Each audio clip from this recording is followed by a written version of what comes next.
Inflacioni në Shqipëri vijon të mbetet mbi mesataren evropiane. Sipas të dhënave më të fundit të publikuara nga Instituti i Statistikave Instat, treguesi i harmonizuar i çmimeve të konsumit, i përllogaritur sipas standardeve të Eurostat, arriti në 2,5% në shkurt 2026, krahasuar me 2,1% që ishte mesatarja në Bashkimin Evropian.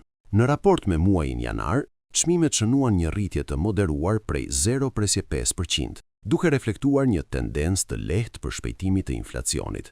Ndikimin më të madh në këtë ecuri e dha grupi i ushqimeve dhe pijeve jo alkoholike, i cili, për shkak të peshës së lartë në buxhetin e familjeve, mbetet faktori kryesor në rritjen e përgjithshme të çmimeve, edhe pse zgjerimi i tij ishte relativisht i kufizuar. Ndërkohë, rritja më e ndjeshme në terma vjetor u regjistrua në sektorin e argëtimit, sportit dhe kulturës, ku çmimet u rritën ndjeshëm. Edhe shërbimet të tjera si kujdesi personal dhe sigurimet kontribuan në këtë trend, ndërsa transporti pothuajse nuk shfaqi ndryshime.